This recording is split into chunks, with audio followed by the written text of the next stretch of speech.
Wait, coming.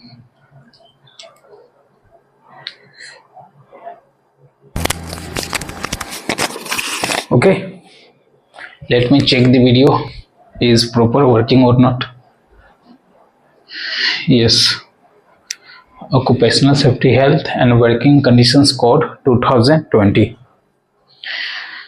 Hello everyone, this is Pankaj Kewat and last one हम लोग sections 5 को complete करा था. अब हम लोग नेक्स्ट चैप्टर में आ रहे हैं जिसमें कि ड्यूटीज के बारे में रखी गई है. ड्यूटीज किसकी? एम्प्लॉयर और एम्प्लॉय की. एम्प्लॉयर में कौन कौन हो जाएंगे? एज ए ओनर, एजेंट और मैनेजर. एम्प्लॉयर में सॉरी जस्ट 1 मिनट, कंफ्यूज हो रही है ना. तो यहाँ देखो आप,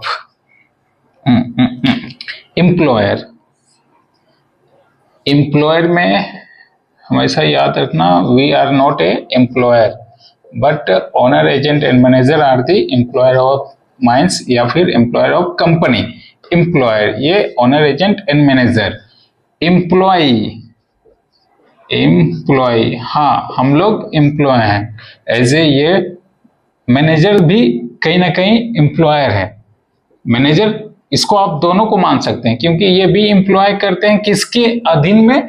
ओनर के अधीन में या फिर एजेंट के अधीन में. तो इसको मैनेजर को भी आपको कहा जा सकता है. जैसे एक बात आई थी ना कि shot firer is also competent person, same it is manager is also employer and employee. ठीक, बाकी क्या? बाकी वर्कर, ऑफिशियल्स, समथिंग जो भी है एम्प्लॉय में आएगा. हम लोग एम्प्लॉय है. और कॉन्ट्रैक्टर और एम्प्लॉयर कौन कौन है? Owner, agent and manager. Just 1 minute.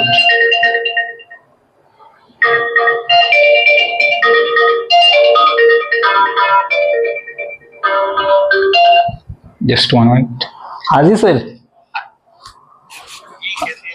Sir बढ़िया चल रहा है. मैं क्या कह रहा था ना सर कि हाँ जी सही है. अच्छा, जस्ट मैं ब्राइटनेस को थोड़ा कर लेता हूँ.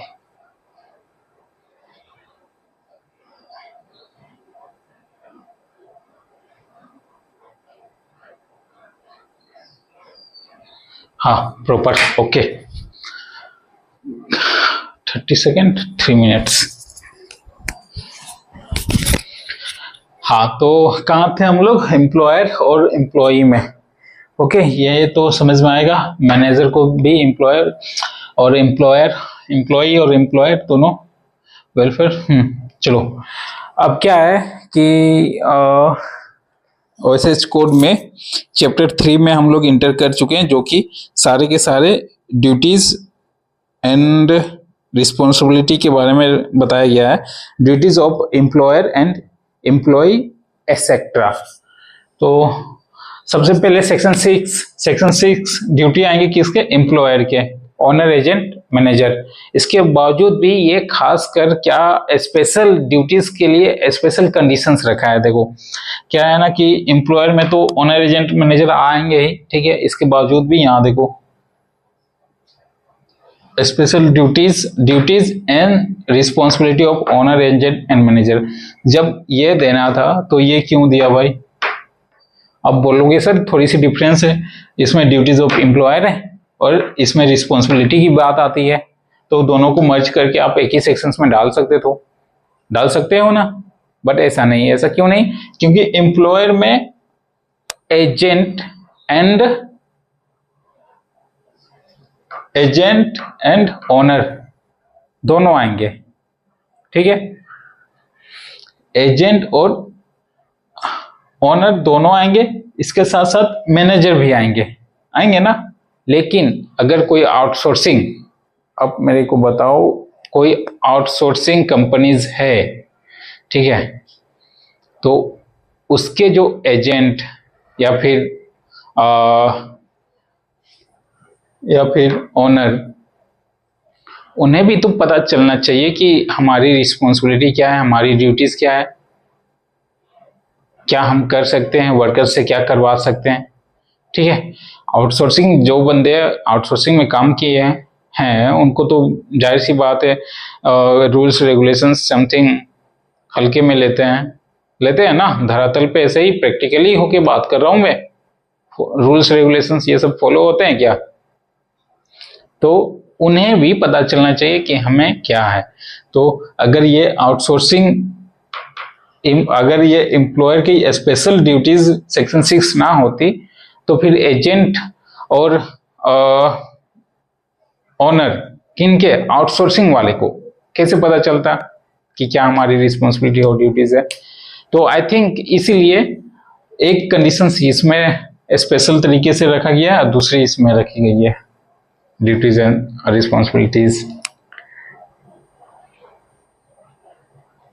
इसके बावजूद भी आउटसोर्सिंग के जितने भी कॉन्ट्रैक्टर या फिर जो भी लीज में रन करवाते हैं उनकी अलग कंडीशंस भी रखी गई है। धीरे धीरे क्या है क्या नहीं देखेंगे। ठीक है, तो पहले सेक्शंस कितने हैं इस चैप्टर 3 में, duty of employer and employees की कितने सेक्शंस है ये देखो आप। सेक्शन 6 क्या हो गया, एम्प्लॉयर की duties. Section 7 duties and responsibility of owner, agent and manager. Section 8 क्या हो जाएंगे, डिजाइनर की ड्यूटीज हो जाएंगे। Designer, manufacturer, importer and supplier. Okay, regulations जो अभी जो नई रेगुलेशंस आने वाली है ना वो काफी मतलब मजेदार होगी, क्योंकि आधे रिस्पॉन्सिबिलिटी और ड्यूटीज तो OSH कोड में डाल दिया है और दूसरा सेंट्रल रूल्स में डाल दिया है। तो बहुत चीज देखने को मिल सकती है नए वाले रेगुलेशंस 2026 वाले में। अब 9 है, सेक्शन 9 क्या है, आर्किटेक्ट्स। हमें क्या लेना देना, आर्किटेक्ट लेना है क्या, हमें बिल्डिंग कंस्ट्रक्शन या समथिंग कुछ डिजाइन करनी है क्या? अरे डिजाइन करनी होगी तो डिजाइनर से करवा लेंगे। आर्किटेक्ट ये हमारे माइंस को लेके शायद नहीं आना चाहिए। प्रोजेक्ट इंजीनियर हमारे माइंस में भी होती है, लेकिन पता नहीं ये किस वाली बात है, या तो फैक्ट्री वाली बात है या समथिंग, और डिजाइनर। ठीक है, और सेक्शंस 10 में क्या है, नोटिस ऑफ एक्सीडेंट किस फॉर्म में जाएगी, notice of accident and dangerous occurrence. Sections 10 में ये है, और सेक्शंस 11 ये क्या है, नोटिस ऑफ डेंजरस ऑकरेंस। ये फॉर्म किस में जाएगी, फॉर्म 11 ही है ना, क्योंकि नोटिस ऑफ डेंजरस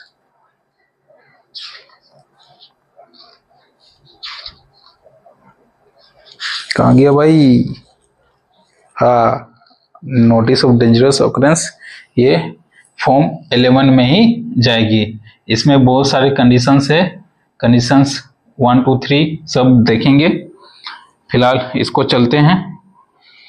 उसके बाद है सेक्शन 12 नोटिस ऑफ डिजीज। ये नोटिस ऑफ डिजीज, ओके, तो नोटिस ऑफ डिजीज कितने हैं, ऑलमोस्ट 29 नोटिफाई डिजीज है, माइंस को लेके 29। ठीक है, और ये 29 डिजीज है, इसको भी बारीकी से हम लोग देखेंगे। जो पुराना है 8 वो तो है ही है, साथ में और भी है। ठीक है, उसके बाद सेक्शन 13 क्या है, duties of employee. Duties of employee यानी कि वर्कर्स, ऑफिशियल, मैनेजर भी आएंगे कुछ हद तक, तो वो भी। अब सेक्शन 14 क्या है, राइट्स टू एम्प्लॉय। अब इनकी जो क्या राइट्स है एम्प्लॉय की, हाँ भाई मेरा जो अधिकार क्या है, इसमें हम लोग देखेंगे सेक्शंस 14 में। और सेक्शंस 15 क्या है, duty not interference with miss uses thing. जो भी मिस यूजेस थिंग है उसके बारे में ड्यूटीज। तो ऐसे कंटेक्स्ट, मतलब कंटेंट नहीं, कंटेक्स्ट या फिर कंटेंट, वो भी समझ सकते हो।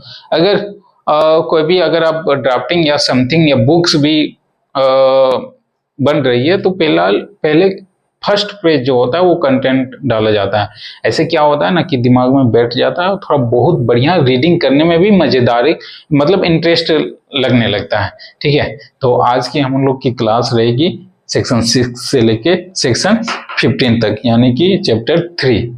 ये आप नोट डाउन कर लो फर्स्ट फेज में, मतलब इस क्लास की फर्स्ट पेज में हमने तो सेक्शन 3 से लेके 5 तक हो रखा है, तो नोट डाउन कर लो भाई। हल्के में मत ले लेना ये सेक्शंस नंबर या किस सेक्शंस। कोई भी धारा या समथिंग कुछ होता है तो धारा नंबर के साथ होता है।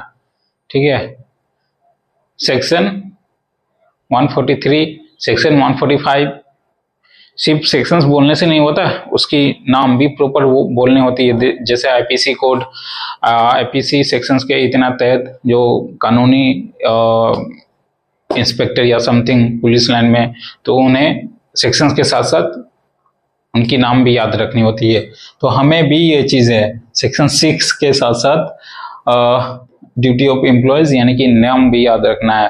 और ये पूछा जा सकता है क्वेश्चंस, ये क्वेश्चंस एग्जाम में पूछा जा सकता है।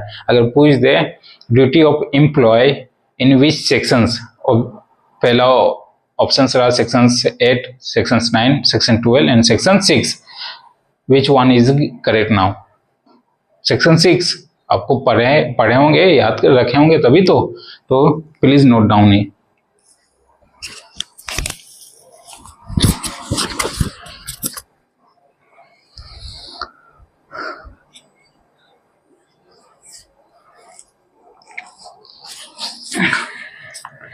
ओके, एमसीएल की एग्जाम पता नहीं कब ना कब होगी।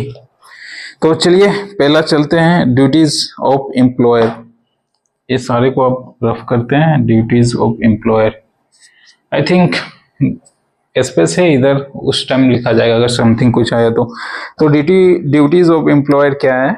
Section 6, ensure every employer shall, every प्रत्येक employer shall ensure the workplace free from hazard which cause or likely to cause injury or occupational disease to the employees। मतलब सिंपल में एक लाइन ये बता दिया है कि जितने भी हजार्ड होने के चांसेस हैं वो सब सारे फ्री रखेंगे। फ्री मतलब हिंदी में क्या उसको बता सकते हैं, हिंदी में कैसे बोलेंगे कि वैसे घटनाएं से या फिर वैसे हजार्ड से आपको दूर रखना है। अगर सपोज दैट समथिंग हम लोग वर्किंग कर रहे हैं माइंस में और रूफ फॉल होने की संभावना है, तो एक्सीडेंट होगा, रूफ फॉल हुआ तो समथिंग, तो वो रूफ फॉल को देखना है, प्रॉपर तरीके से मेंटेन करना है। अगर वो वहां हजार्ड होने की संभावना है तो वहां वर्किंग नहीं करेंगे। ठीक है, या फिर किसी सब्सटेंस या किसी प्रोडक्ट को लेके या किसी मशीनरीज को लेके समथिंग कुछ हजार्ड होंगे तो वो हजार्ड को नहीं होने देना है, कंट्रोल रखना है, फ्री रखना है उस चीजों से। ठीक है, हजार्ड से। ठीक है, इसके साथ साथ डिजीज से भी, मतलब अगर मशीनरी चल रही है हमारे फेस में, ठीक है, तो हो सकता है बहुत सारे कोल डस्ट जनरेट हो रहे हैं और कोल डस्ट मिक्स हो रहे हैं पूरी इन्वायरमेंट में, तो वो भी एक टाइप से हजार्ड होने का चांसेस है ना। कोल डस्ट अगर बहुत ज़्यादा मात्रा में मिल जाए तो कोल डस्ट एक्सप्लोजन हो सकता है, तो वो चीज़ कंट्रोल किया जा सकता है। कैसे कंट्रोल किया जा सकता है? ये वाटर स्प्रे कर दो, डस्ट थोड़ा कम होगा। अगर ड्रिलिंग शार्प बिट है तो उससे भी डस्ट थोड़ी कम होती है। ड्रिलिंग मशीन्स में अगर ड्रिल कर रहे हो तो डस्ट ज़्यादा होगी, और उसी कंडीशंस में जेट वाटर पंप लगवा दो या फिर शार्प बिट भी रखो तो उससे भी डस्ट कम हो सकती है। तो इस तरह से हजार्ड और ऐसे कामों या ऐसे डिजीज होने वाले चीज़ों से फ्री फॉर्म रखना है। ओके, सेकेंड पॉइंट इज, मतलब B point, comply with the occupational safety health and standard declared under sections 18 or the rules regulations bylaws और order made under this code. हाँ, ये जितने भी कंडीशंस रखी गई है कंप्लायंस जितने भी रखी जाती है ना, किसी भी कंडीशंस रूल्स या कुछ नियमावली बनती है, तो सेक्शंस 18 क्या है? Occupational safety health and working conditions है। एक बार कंफर्म कर लिखता हूं, sections 18 occupational safety and health standard है। तो sections 18 occupational safety health and occupational safety, अब देख लो यहाँ पे लिख देता हूं यार, सेक्शंस 18 क्या है? ऑक्यूपेशनल सेफ्टी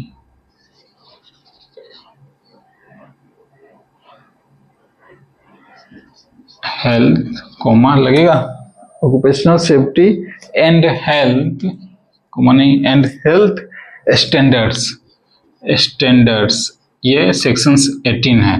तो इसके कंडीशंस में जो भी कंप्लायंस या कंप्लाई बनी है, नियमावली बनी है, उसको मेंटेन करने के लिए बोला गया है।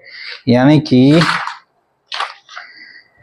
comply with the occupational safety and health standard declared under the sections 18 or rules regulations by law or order made under this code। Okay, comply या कंप्लायंस, ये नियमावली होनी चाहिए हिंदी के टर्म में।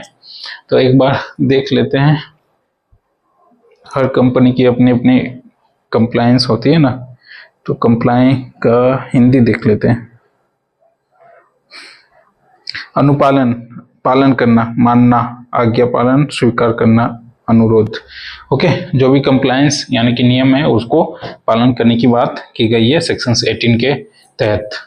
Okay, then after provide such annual health examinations और test free of cost to such employees of such age और such class of employees establishment और such class of establishment may be prescribed by the appropriate government।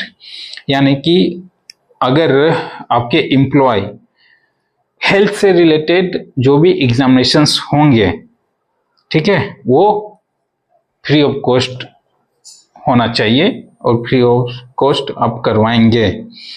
As like क्या क्या हो सकता है? सच age और such class of employees of establishment और such class of establishment, वो भी, और एज में be prescribe by the appropriate government. ठीक है, ये सब हो सकते हैं। लिखना होगा क्या यार, बार बार लिखना और थोड़ा मेहनत का समझो आप। Then after next point is provided and maintain. C वाला एक बार फिर से मैं रिपीट कर देता हूं कि जो भी हेल्थ से रिलेटेड एग्जामिनेशंस होंगे, जैसे एज हो गया, एस्टेब्लिशमेंट ऑफ एम्प्लॉयज हो गई, ये सब फ्री ऑफ कॉस्ट होना चाहिए। सिंपल में समझ लो, ठीक है। एनुअल हेल्थ एग्जामिनेशंस, हम लोग अभी तक क्या पढ़ रहे थे? पीएमई और आईएमई एग्जामिनेशंस मेडिकल को लेके, वही ना। बट यहाँ क्या है? Annual health examinations. अब ये कहाँ और किस सेक्शंस में ज्यादा डिस्क्राइब की गई है, आगे चलेंगे देखेंगे, होगा तो ठीक है, अदरवाइज एनुअल आप समझ लो, ठीक है। एनुअल हेल्थ और जो भी टेस्ट है सारे फ्री ऑफ कॉस्ट करवाएंगे।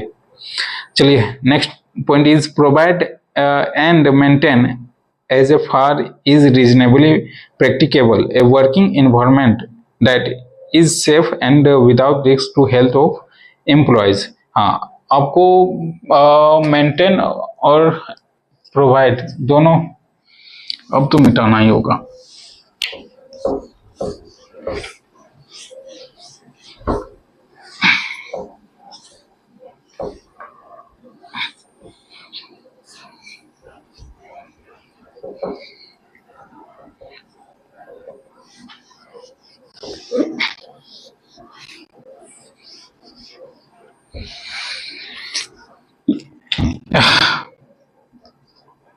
नेक्स्ट पॉइंट क्या है,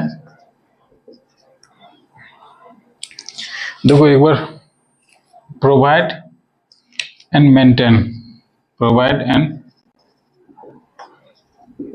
मेंटेन, क्या प्रोवाइड करना है और क्या मेंटेन करना है भाई, वर्किंग कंडीशंस या वर्किंग प्लेस या वर्किंग, ऐसे आप प्रोवाइड करो, ऐसे मेंटेन करो कि कोई भी डिजीज ना हो, हेल्थ को लेके कोई ज़्यादा प्रॉब्लम्स ना हो, एंड डिजीज डिजीज ना हो, ओके, एकदम नहीं हो, ठीक है, ये प्रोवाइड करना है। और इससे पहले क्या था, इससे पहले एक पॉइंट था कि फ्री ऑफ कॉस्ट क्या होना चाहिए, एनुअल एग्जामिनेशंस होना चाहिए, फ्री ऑफ कॉस्ट क्या होना चाहिए, एनुअल हेल्थ एग्जामिनेशन, ओके, जिसमें कि एज वेरीफाई या फिर जो भी टेस्ट आएंगे इसके अंदर, एज एंड टेस्ट, बॉडी से रिलेटेड या हेल्थ से रिलेटेड जो भी टेस्ट आएंगे वो मेंटेन करना है, फ्री ऑफ कॉस्ट प्रोवाइड करना है। एनुअल हेल्थ एग्जामिनेशन, स्पेलिंग ठीक है ना, HELTH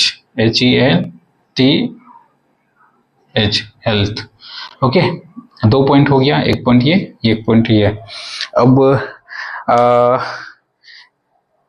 नेक्स्ट पॉइंट क्या है, ensure the disposal of hazard and toxic waste including disposal of e waste, मतलब आपको इंश्योर भी होना है कि कहाँ कितने हजार्ड है, hazard is disposal of hazard and toxic waste, disposal of hazard आप कैसे समझ सकते हो, टॉक्सिक गैस तो समझ में आ रही कि जहरीली पदार्थ से जो भी गैस होगी वो टॉक्सियस गैसेस में आएंगी, लेकिन डिस्पोजल ऑफ हजार्ड ये क्या हो सकता है, डिस्पोजल इज लाइक, देखना होगा, ये इसको डीपली चलेंगे, या फिर आपको पता हो तो मेरे को भी बताओ आप, ठीक है। Next point is issue a letter of appointment to every employee on his appointment in the establishment.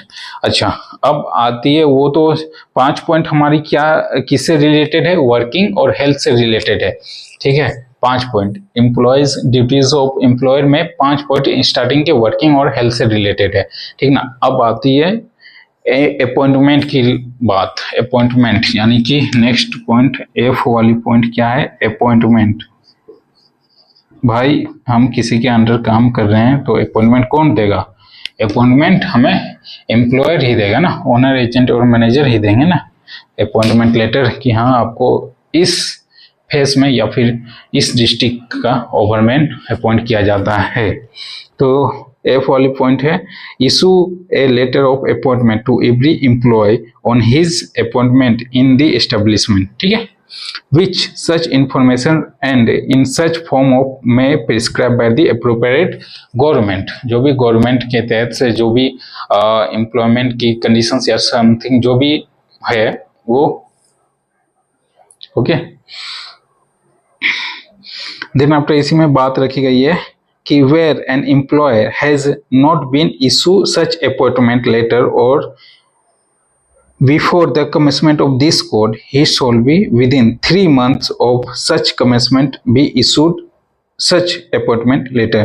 हाँ, ये क्या कह रहा है कि ये कोड्स जो लागू हुई है उस टाइम से अगर किसी को अपॉइंटमेंट लेटर नहीं हो पाया है तो आप विदिन 3 मंथ्स, विदिन 3 मंथ्स के अंदर अपॉइंटमेंट लेटर दीजिए, यानी कि रेडी करके उनको दीजिए, किनको, जो नए एम्प्लॉयर हैं, एम्प्लॉई है, ठीक है, within 3 months according to this code, okay. एक बार फिर से रिपीट करता हूँ, issue a letter of appointment to every employee on the his appointment in the establishment, okay, which such information and in such form of may be prescribed by the appropriate government, and where an employee has not been issued such appointment letter on before the commencement of this code, he shall be within 3 months of such commencement be issued and such appointment letter. Okay, समझ में आ गई कि भाई employ की जो appointment letter है कौन provide करेंगे, ओनर, एजेंट और मैनेजर, यानी कि एम्प्लॉयर प्रोवाइड करेंगे। ओके, और ये कोड लागू होने के बावजूद अगर किसी को नहीं हो पाया है, अपॉइंटमेंट लेटर नहीं हो पाया है, तो 3 महीनों के अंदर आप उनको प्रोवाइड करवाएंगे। जरूरी है, वैकेंसी लेना है तो एक एक लाइन पढ़ना जरूरी है। अभी तो थोड़ी बहुत हल्के में हम लोग चल रहे हैं, क्योंकि एक राउंड अभी सिंपली कंप्लीट करेंगे, देन आफ्टर जब रेगुलेशंस आ जाएगी ना, तो उससे मिसमैच करके हम लोग बेहतर तरीके से चलेंगे। फिर एक बार सेंट्रल रूल्स को भी मिसमैच करके, मतलब मैचिंग करके एक साथ लेके चलेंगे, तो उस समय डीपली बातें जो भी आएगी वो रखेंगे आपके साथ। अच्छा, इसमें एक चीज मैं कंफर्म करवाना चाहता हूँ कि एस्टेब्लिशमेंट मतलब आप तो समझ रहे हो, निर्माण, कोई भी निर्माण, माइंस से लेके हो, फैक्ट्री से लेके हो, या जो भी है, क्या डिफिनेशंस है, वो डिफिनेशंस फर्स्ट क्लास यानी कि हम लोग करा नहीं है डिफिनेशंस को लेके।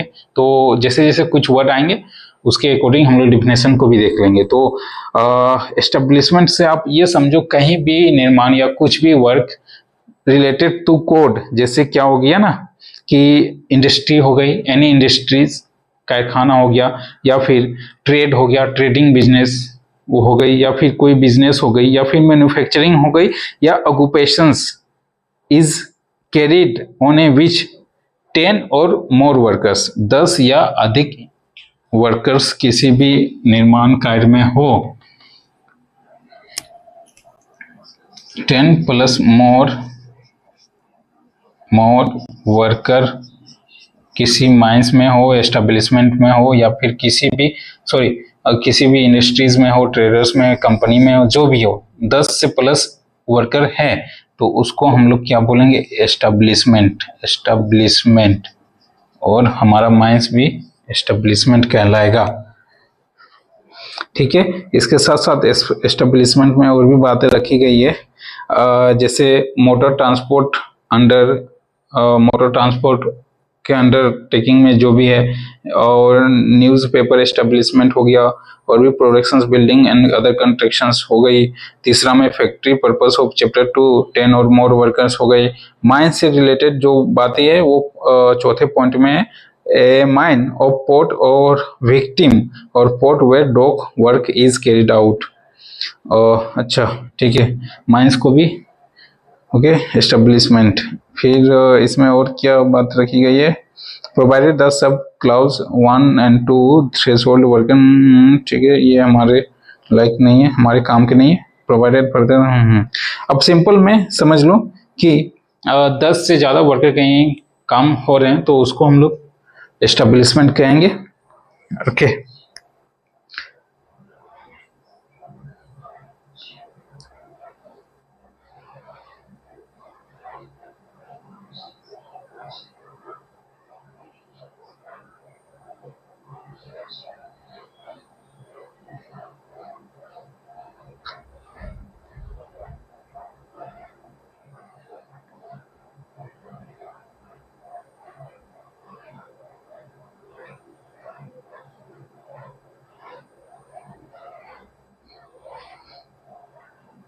अभी इसमें पढ़ने के लिए लग जाओ ना तो बहुत सारी बातें उभर के आ रही है, जैसे 20 प्लस एम्प्लॉय, 40 प्लस एम्प्लॉय, ये सब भी बहुत बातें उभर के आ जाएगी, और टाइम हम लोग का है नहीं तो इसको स्किप करते हैं, पॉइंट पे आते हैं।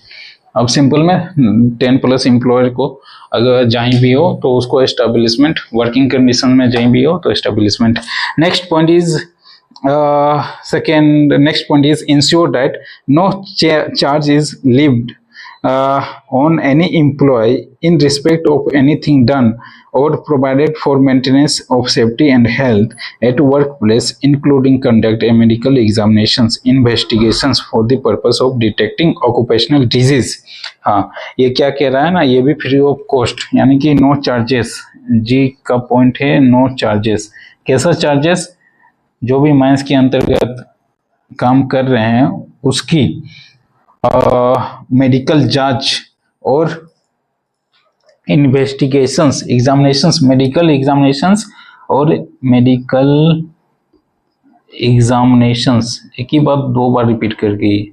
मेडिकल एग्जामिनेशन एज और टेस्ट को लेके हैं, मेडिकल एग्जामिनेशंस एंड क्या है, medical and investigations for the purpose detecting occupational disease, investigations, ये सब के दोनों चार्ज नहीं लेंगे, नो चार्जेस। एम्प्लॉयर कभी चार्ज नहीं लेंगे। मेडिकल एग्जामिनेशंस, आईएमई, पीएमई, ये सब जो भी है टेस्टेड की बात यहाँ रखी गई है, ये भी फ्री ऑफ कॉस्ट है, इसके लिए भी चार्ज नहीं है। अच्छा, इन्वेस्टिगेशंस मतलब जांच करना।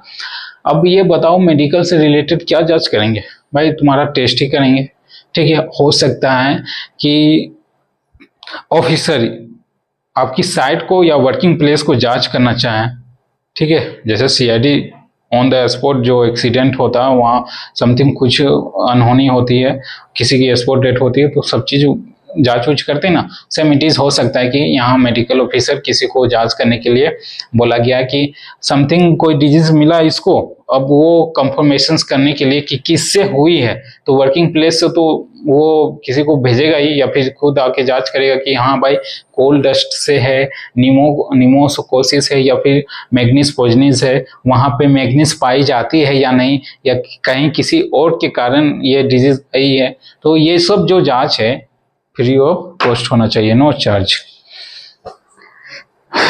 इसके साथ साथ और क्या बात है, हाँ डिटेल, ठीक है, ओनली फॉर डिजीज, वैसे डिजीज जो माइंड से रिलेटेड है, ठीक है ना, notified disease.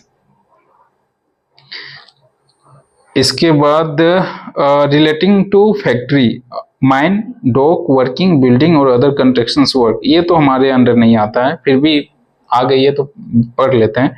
Relating to factory, mines, dock, working, building और other construction work of plantations, ensure and be responsible for the safety and health employ, worker and other persons who are on the work premises of employee without the knowledge as the case may be, ठीक है।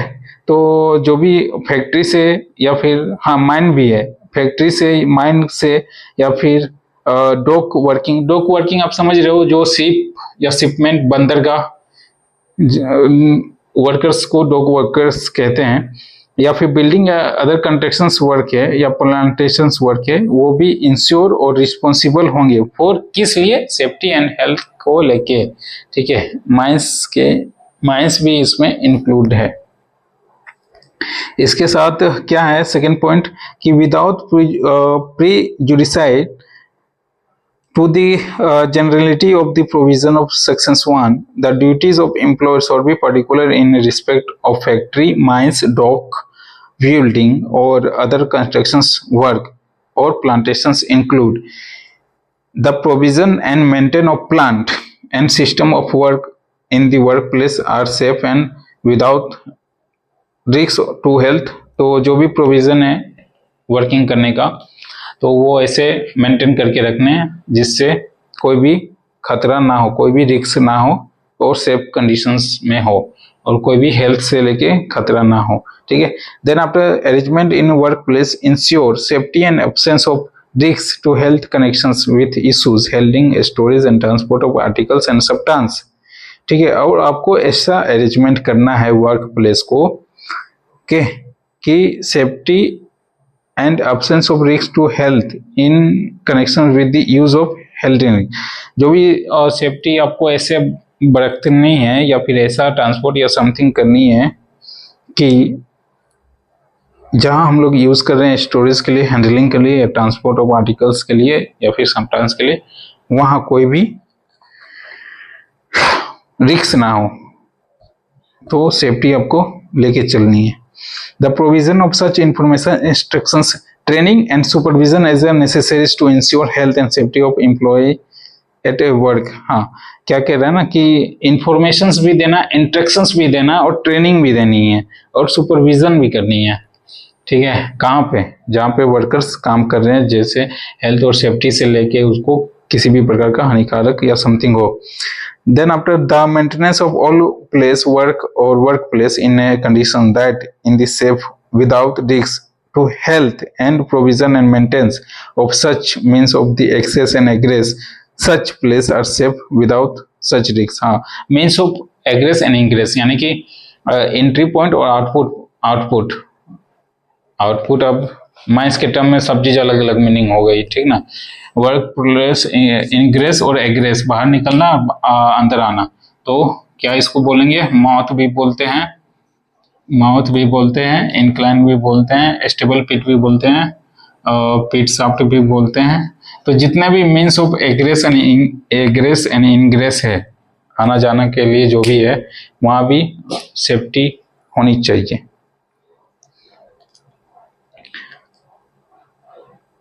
कोई भी risk नहीं होना चाहिए health से लेके और समथिंग कुछ। इसके बाद लास्ट पॉइंट है the provision and maintenance of monitoring of such working environment in workplace employee is safe without risk of health and facility arrangement of the welfare and work। हाँ, ले देके सब वही बात रखी गई है कि सेफ्टी और हेल्थ से मेंटेन प्रॉपर तरीके से काम होनी चाहिए। कोई भी सेफ्टी और हेल्थ के लेके कोई भी कंप्रोमाइजेस नहीं होनी चाहिए। पूरी बात घुमा फिरा के ड्यूटी ऑफ एम्प्लॉय में रखी गई है। और दूसरी बात ये रखी गई है कि बस ज्वाइनिंग को लेके, अपॉइंटमेंट को लेके और कुछ ऐसा वर्क हार्ड नहीं या समथिंग कुछ नहीं बताया गया है एक्ट में सेक्शन 6 के तहत। लेकिन अगर आप 42 रेगुलेशन 42 है ना, ड्यूटी ऑफ ऑनर सप्लायर, ये सब भी देखेंगे तो उसमें बहुत अच्छे से बातें रखी गई है। इसमें सिर्फ हेल्थ को लेके ही बात रखी गई है। ओके, हेल्थ और डिजीज को लेके बात रखी गई। तो ऑलमोस्ट ये कंप्लीट हुआ सेक्शन 6। अब सेक्शन 7 को देखेंगे। मैं तो चाह रहा था कि एक ही वीडियो में सारा चीज हो जाए, लेकिन थोड़ी बहुत एनर्जी अब थोड़ी कम है, तो नेक्स्ट क्लास में हम लोग सेक्शन 7 देखेंगे, duty and responsibility of owner, agent and manager. Okay, bye.